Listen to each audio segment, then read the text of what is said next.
Hello and welcome back to 1874. It's time for another Transfer Talk Live where I look for questions from the audience that have joined me live and talk about the prevalent transfer news that's been in the Aston Villa stratosphere over the last 24 to 48 hours. I am your host, Dan Bardell, and I'll be live for the next half an hour or so looking to have that chat that I just alluded to. Now, these obviously, I never know how these are going to go. I've said about doing a couple of weeks. I've already done one this week. So I thought Sunday, when I'm at a loose end waiting for my roast dinner, I thought I'd hop on and have a chat with people. Now, so I'm aware it's a Sunday. It's coming up to dinner time. There might not be too many people around, but I thought we'll just come on and have a look and see what is happening. Anyway, so 6 people have joined me early doors. Let's see if anyone's got any questions in the live chat. Nick Salter. Hello, Nick Salter says, interesting rumours for day one.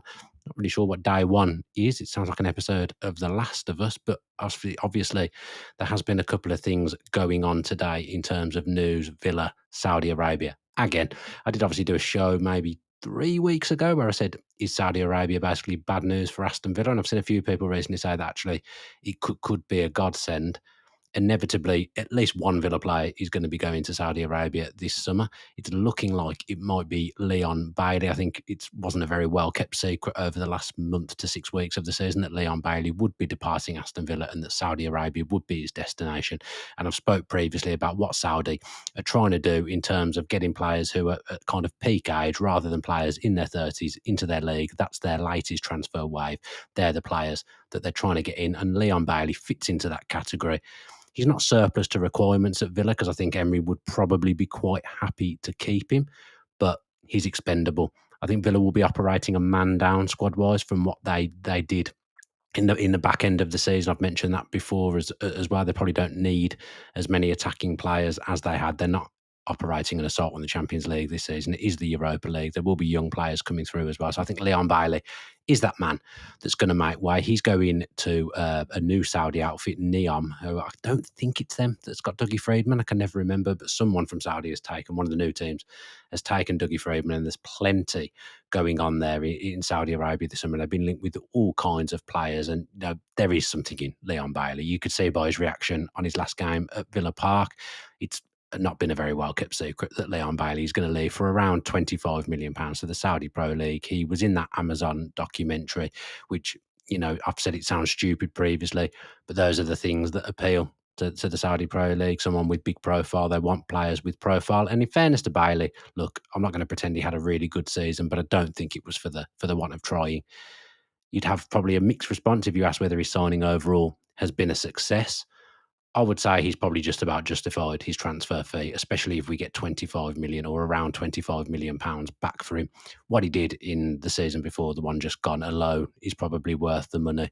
The fact that he really, really helped propel us into the Champions League places, had a really, really strong season, got a new contract off the back of it, and he's probably not been the same since he got that new contract. But I do think there's caveats for that. He's a player that's really, really put a lot in for Villa, has played through a lot of pain at vital times. And in all honesty, I think I'll probably remember him quite fondly. So he's obviously going to be one player that's going to leave. Now, you'll see kind of contrasting reports about Villa's PSR hole. That doesn't solve the whole £25 million. But good luck to him if he goes to Saudi. His mate Diaby's gone over there last summer. Villa reviews the Saudi market really, really well, as I've said, with Diaby and Duran going over there. It looks like Leon Bailey will be the next one to depart for the Saudi Pro League. So good luck to him. As I've said, I'll remember him fondly and wish him the best. He's a good player for Villa last season. He's had some really, really important moments. Even this season, he scored a winner against Leicester, got the first goal against Brugge. He'd have wanted a lot more. But he has made an impact at times when he's come off the bench. And in the cup semi-final, I got to be honest, I thought he was the only one that really did himself any justice in that second half. So good luck to him if he goes. I'll remember him for that one season probably, and I'll certainly remember that time he came on and said, we have time. So, Villa fans, as I said, will have give Leon Bailey a kind of mixed reception upon departure, but it's the right thing for Villa and the right thing for him at this time in his career, and this is what he wants, I think. So you can't knock it. It helps everyone out, and I think he goes with most people's best wishes. What have we got in the chat? We've got some people from all over the place. Java in Indonesia. I didn't even know Java was a place in Indonesia. We've got people watching from Turkey as well, people watching from the beer garden, which sounds absolutely excellent. Nick Gilbert asks, what meat do I have with my roast? You'll know I'm vegetarian, Nick, so I don't have any meat, but I do have a fake variation for my roast. I think I had a fake gammon last roast. I'm going to be honest, I don't know what's coming this time, but I'm sure no one massively, except for me and Nick, cares about what I have in my roast dinner. Aid Bowley it was, who's in the beer garden, just trying to see if there's any questions. Seeking PSR FFP is an absolute disgrace. I agree with you, Seeking. I wish it was not something that we had to deal with at all, but it looks like that it is going to continue to be for the foreseeable. What else have we got here? Luke Sever is asking about Nepan. I'm going to be honest, I don't know anything other than what Jacob's told me, and that he still expects Nepan to sign. I realise I've been saying his name wrong as well, which wasn't great, so I'm now saying it right. I hope I will be doing a pod on him next week at some point, so watch out for that. But I've got to say, the stuff I hear, and those of you that have ever played Football Manager, I'm quite excited by it. I think I've wanted to see Villa operate in this market of bringing in really young talent that a lot of European teams are chasing, and Villa have put themselves in that position now to be able to go and do those kind of things. So if we get him, who's one of the most highly rated youngsters in the game, without knowing loads about him myself, that can only be a positive, can't it? And I've mentioned previously as well that if we're in the Europa, well, I say if, because we're in the Europa League, probably more chance to play a player like that in Europe and get him up to speed and give him games. And Villa squad will look a little bit different next season. But I don't know if it's close. I think people maybe read a little bit into my tweet last night asking if there was any Nepan experts out there. It wasn't because I know anything. It's just because I want to do a video on him or a podcast on him, much in the similar vein as I did with Juan Garcia, who now looks like he's going to Barcelona. So that was a giant waste of time for everyone concerned. So as soon as I do anything on Nepan, expect him to go and sign for Chelsea or somebody else. Onana, who obviously I've mentioned in the title here, that's a very, very loose link for me. Amadou Onana, I don't see him at 23 wanting to go to the Saudi Pro League. I could be wrong, but I think he's very, very settled at Villa. He's kind of happy with how his season went without realising that it was like a huge success. Obviously, the caveats again, he's had lots of injuries, bitty in and out of the team, but I think he showed towards the back end of the season what he's all about, and he's going to be an important player for Villa moving forward and a big part of the dressing room and a good character in the dressing room. I don't envisage him going to Saudi at 23 years of age. As I said in the last transfer talk pod, the problem will be we get to somewhere near June the 30th and Villa haven't sold anyone. If a Saudi Pro League then comes in for Onana and Villa kind of get their money back or a little bit more, it becomes a consideration. And then you look at the Diaby deal that they did last season. It's very similar to that, isn't it? By having a player for a year and then selling them on to Saudi for a little bit of a profit. Maybe an acknowledgement that they're not in the best 11, but Onana could be in Villa's best 11 next season. I don't think he is at the moment. And for a £50 million player, you kind of want that player at Villa's level to be in your best 11. I just can't see it. It's not something I see. At the moment, Onana, I think a lot happens with depends on what happens. Sorry, with Kamara, you've got Baron Echea as well, he's in the Argentina squad.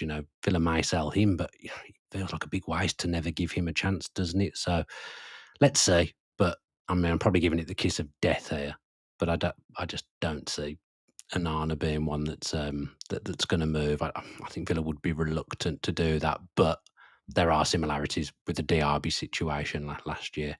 A few people asking about Ozcan, who's obviously coming in the summer. This is where it's difficult to gauge, and pre-season will be the barometer for a lot of players. If Ozcan, for example, and other young players who've been elsewhere, we've got obviously Mascara as well.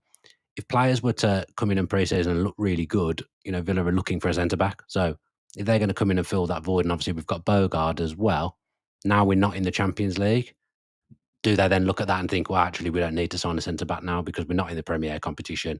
We've got players coming through who we can give games in the Europa League, give games in the Cups.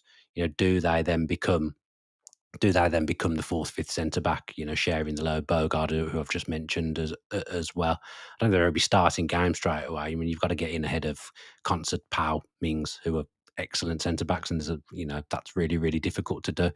But there's no reason why one of them can't become the fourth centre back, especially with Villa's circumstances now of not being Champions League. Luke Sever again says about Ealing Jr. and Buendia move sooner rather than later in the window. These are players I think will move. If they could shift Ealing Jr., I think they will. It could be that they end up in a situation where he has to go on loan again. His loans weren't really a rousing success, were they? And if someone's going to come back into this Villa squad that's at a really, really high level, I think they've probably got to have had really successful loans to get back in. Ealing Jr. didn't have that. Buendia, in fairness, did score a few goals for Leverkusen, who are obviously playing at a really high level and one of the Premier sides in Germany. Leeds are being heavily linked, and that makes complete sense. People called that months ago.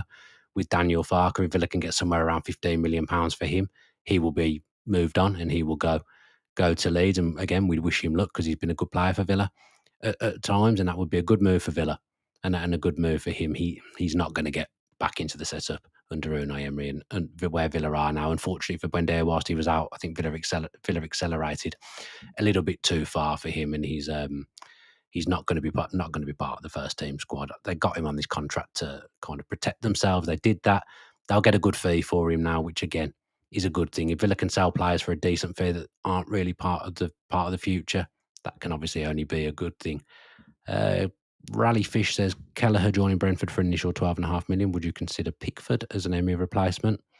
I really, really like Pickford. I got to be honest, I think he's a great goalkeeper, but I don't think that's the type of goalkeeper Villa will be bringing in, and the fee Everton would want would be too high for Villa to pay this summer, in my opinion. I think Kelleher to Brentford is a really interesting one, as is Flecken to Leverkusen. Really, I've got to admit, I've never been truly sold on Flecken. I think Kelleher is a better goalkeeper than him, and I've mentioned before about number twos finding it hard to make the step up. Brentford's the perfect club for Kelleher to go to. If he's going somewhere else with a load of pressure, I'm not convinced, but I think you go to Brentford, do well there for a few years. I think Kelleher for 12.5 million is a great signing for Brentford, and they're a great club as well. It's a great move for Kelleher, and on the face of it, 10 million for Flecken, 12.5 million for Kelleher. These are relatively low fees for goalkeepers, I would say.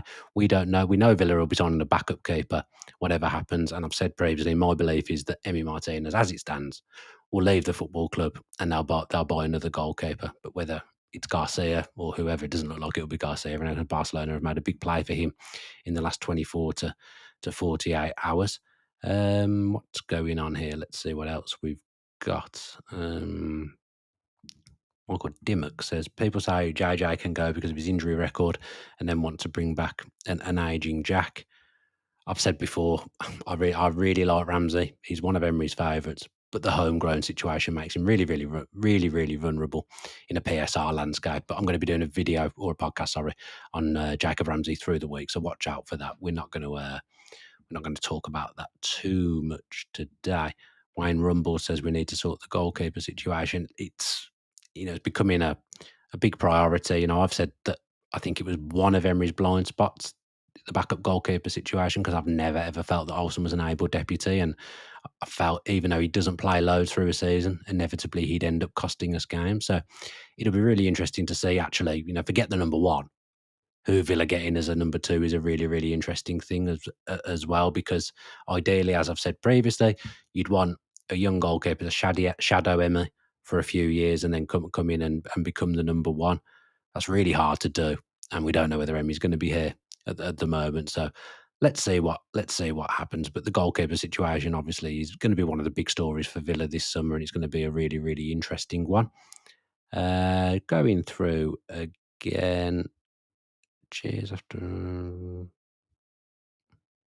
lot of stuff going on here, but mainly people having chats between themselves, which isn't great for me when I come on live to answer some questions. A lot of people talking about Jack Grealish. I've given my, there's a big hair on my microphone.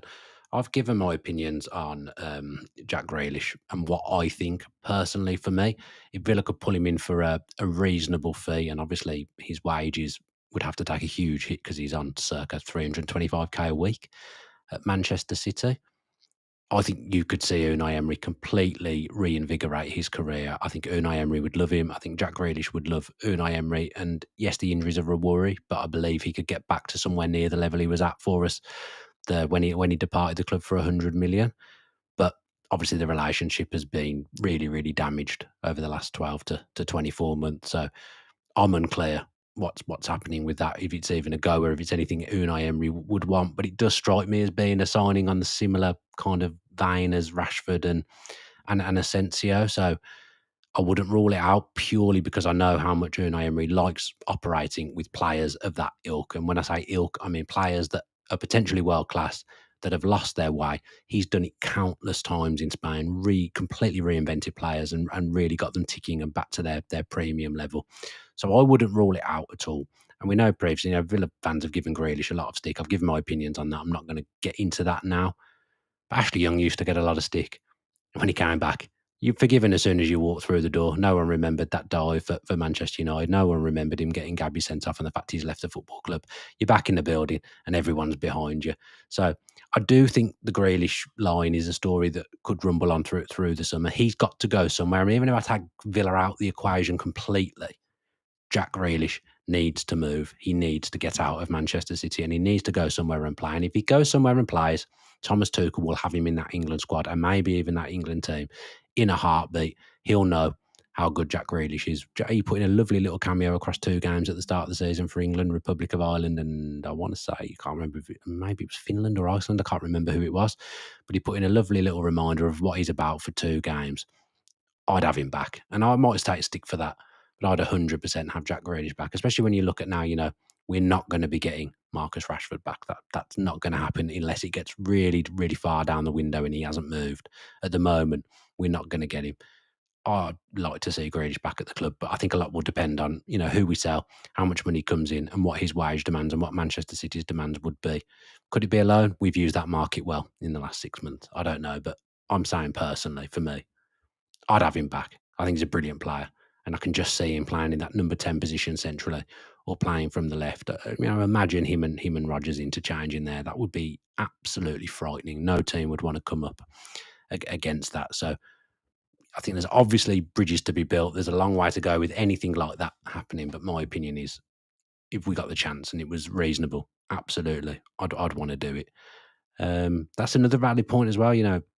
Matt C says, I can't see where Grealish goes. Who's paying that fee and wage of someone that gets so few goals and assists?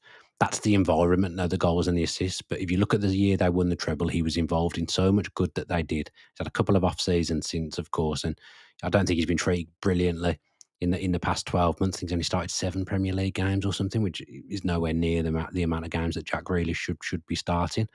But he'd come to Villa and he'd get goals and assists. I've absolutely no doubt and of that whatsoever. Jack Grealish would absolutely thrive and get goals and assists at Villa. I'm saying a mixed reaction in the chat. Like, fair enough, everyone's entitled to their opinion, and I understand why people wouldn't want him back. It's just my personal opinion. I'm a massive fan of him, and I do actually think as well, although some of the good in his game was taken out of him at Manchester City, tactically now, I think he'd easily be able to take on what Emery wants. What we did with him when he was playing under Dean Smith wasn't sustainable. To build your whole team around one player and your tactic to be give the ball to that player is not great. And, Jack was a levels above what we were then, and he left when Villa weren't the beast that they are now. I honestly think it could be a match made in heaven. I really do, but it would need sacrifices from Grealish's camp, and I don't know whether that would happen or not. What else have we got here? Jack should go to Barcelona. Not a terrible shout, to be honest, if Rashford's been linked there, but their front three is very, very good. What have we got here? Garnacho. Don't see that. Unless the only way I can see that, and this is pure wild speculation on my behalf, would be, one of those deals, a PSR deal, basically, the kind of deal that was happening 12 months ago, Villa did with Juve, Everton did with Villa, and whatever. I think it would. I just can't see who they'd get. I don't think Emmy would go there. I really don't. I think if Emmy's going to go, it's going to be Continental. So then you're looking at, we sign Garnacho, then they'd have to have someone from us. I know they were linked to Bailey in January, and there was something in those links, to be fair, but it never ended up materialising on deadline day. I just don't see it. And there is question marks for me. I mean, there's question marks over Manchester United, Amorim himself, but some of the stuff that's happened in the last few weeks with Garnacho isn't great. And I just think there's a slot at Napoli for him. They never really outrightly replaced Kvaratskhelia. What a player he is. Unbelievable again, PSG last night. But Napoli, to me, with McTominay doing what he's done there as well. McTominay arguably could get the Ballon d'Or here, by the way. I just think it's going to be there if it's anywhere. But he's got to get out of Manchester United, and he will get out of Manchester United. I think Seeking saying, kind of for the back of what I was saying about Grealish, I wasn't excited about Rashford. initially. It's the Rashford thing that makes me think the Grealish thing is possible. How Marcus did for the time he was there, how committed he was to the cause whilst he was there. You know, I don't think Grealish would need much persuasion to come back to Birmingham. I know how much he loves being at Manchester City and playing with the high level players, but Manchester City's changing. It's in flux, and he's going to be one that goes, and there's going to be young players that come through this season. He's 30, coming up in his next birth. I think he's 30 in September. I think, yeah, as I say, people are disagreeing with me. People are saying, like, I've got links that are clouding my judgment. I just think, for the reasons I've said previously, that there's something there that could be a success for Villa and a success for Grealish. Carl Bates asked Dan the sources for the Bailey rumours credible. It's obviously come out in the news today. I can't say whether the sources are credible or not, but all I can say is that Bailey to Saudi Arabia has kind of been something that's been getting talked about for 2 to 3 months, and there's 100% something in it. So whether the latest links to Neom today are 100% true, I don't know. But I'm 90% certain he'll go to Saudi Arabia from stuff that's been happening in the last few months anyway. So can't talk about today's sources. I don't know. I've read the same things that you've read, but he's going to go to Saudi Arabia. I think that's something that's been on the cards for a long, long time. So I realised I do these. I'm not very good at reading and talking at the same time, which is quite a problem. Rudd P says, I don't see Jack working under Emra. I do. That is something I really do see. I think they'd love each other. In all honesty, I think Jack wouldn't believe what he's walking back into compared to the Villa that he left. No disrespect to people that were there before, but it's a different beast, as I've said. No real questions coming in. I like that. Garnach, no, very very good. Probably can call it here. Not really much else to be said here. Jono says, Mbuemo, Vlahovic and Bakayoko all have 12 months left on their contracts. Do you think we'll get any of them? This is where not qualifying for the Champions League is an absolute shocker, because Mbuemo is there to be taken, and I think Newcastle will take him, and he would be absolutely perfect for us. That's something I'm genuinely gutted about in terms of not getting Champions League, because I think he's such a good player, such a good forward, can do so much. Really, really direct, kind of just perfect for that right-hand side and the way we line up and the way we're playing, with the player on the right-hand side being the one that provides that natural width and then coming in, much like Bailey did a few years ago. We just won't be able to operate in that market now and spend that kind of money that Brentford are going to rightly want for a player of that talent now. So Newcastle, I think, will have left us behind in moves like that, maybe even Tottenham, because they're in the Champions League. That's something, though, that I'm genuinely really, really gutted about, because Mbeumo is such a good player, one of the best players in the Premier League. To get to 20 goals playing for Brentford, not even being a centre forward, they're incredible numbers. So that's something I'm absolutely devastated about this summer, to be honest. Luke Sever says, Dan, do you see Watkins leaving this window?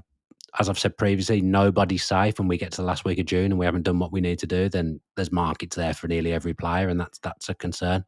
But as it stands, I think lots has changed from a month to 6 weeks ago. Don't envisage Watkins leaving. As it stands, I think he'll be Villa centre forward next season. I think he'll get the numbers that get him somewhere near 100 Premier League goals for Villa, and I'm pleased with that. I still think it's a risk to change him, and I don't think you necessarily get in anyone that's better than Ollie Watkins. I think he's a top striker, one of the best strikers in Europe. I genuinely believe that his numbers stack up. What I see with my eyes stacks up, despite not being as fruitful this season as he was last. A fit and firing Ollie for the whole season, an Ollie that gets a pre-season, an Ollie that hasn't got niggly injuries, an Ollie that knows he's the main man. That's a different beast next season, and that's a man you want leading your line. And with the ambitions that Villa have, I still don't think, despite how we are as a club and how we've raised levels, for me, Ollie Watkins is the best centre forward we could have. Again, not everyone has to agree with me. That's just my opinion, and I will always stay loyal to Ollie Watkins. I genuinely believe he's an exceptional centre forward, and I wouldn't change him. A few people talking about Marlon being great next season. A few people saying about Eza, the dream signing. These are just as like same with Mbeumo. These are the signings that I think have gone with not qualifying for the Champions League. I think we're going to have to be a bit more streetwise and a bit more clever in the transfer market than we would have perhaps had to have been if we qualified for the Champions League. We still would have had to have sold players. Don't get me wrong, but we'd have been able to do a bit more It's a bit like when we signed Onana for 50 million. Be surprised if players of that fee are coming in for Villa this summer now. But yeah, Eze and Burma, these are players that if you're in the Champions League, you've got a real chance of going and getting. So the fact that we're not, I actually think Eze will give Crystal Palace another year and play for Crystal Palace in Europe unless something exceptional comes his way in terms of Champions League clubs, but I'm not convinced it will. So I think you'll see Eze, Wharton, those players, maybe not Gay here because he's got a year left on his contract. I think you'll see them stick with Palace and giving it a good go in the Europa League, and hopefully someone knocks them out before they come to play Aston Villa Football Club, because if they don't, we will not be winning the Europa League, and that's something that I'd really like to happen next season. Right, I'm going to go. I'm going to call it. So thank you to everyone who's joined me live today. It's really, really appreciated. If you have joined us live, you are watching on YouTube, as I keep saying, the people that are watching that aren't subscribed is frightening. So if you could please, just for me on this Sunday afternoon, Sunday tea time, subscribe with your post notifications on. That would be brilliant news, and I'd really, really appreciate it. If you're watching you won't be watching via Apple Podcast. If you're listening via Apple or Spotify, 5-star reviews, leave us a nice comment or a review. That would be really appreciated. Audio numbers are really, really high at the moment, so I know a lot of people listen on audio and listen back to these. So please keep that up. I do really, really appreciate it. Just because you're not joining us live and having a chat doesn't mean that I don't appreciate it. Numbers are really, really strong at the moment across everything. So I'm really, really pleased with that. And I'm trying to fire out more content, and people want these Q&As and these lives. I will do them, but there'll be plenty of different types of content coming out next week, recording some stuff this week. So yeah, don't worry. There'll be Q&As. There'll be a little bit of everything this week. I want to do a bit more content like I did a couple of weeks ago as well, when I did the power forwards content, or looking at an individual player and looking at Juan Garcia. I want to get some content like that out there consistently as well. Do let me know in the comments if there's anything you would like to see, and I will endeavour to do my best to get a guest on and talk about that stuff. Or maybe I can handle it myself. But if I can get an expert on in certain areas, then I will do that if that's what people want to see. So let me know any topics that you'd like to see discussed. Monday tomorrow, so enjoy your Sunday night if you can. Don't get the work dreads too much. And as always, I'll end with Aston Villa. No, I won't end with Aston Villa. I'll end with an Up the Villa, as I always do. And if anything else crops up in the next 24 hours, I will jump on quickly. But Greg and I will be doing a show tomorrow afternoon as well, so watch out for that.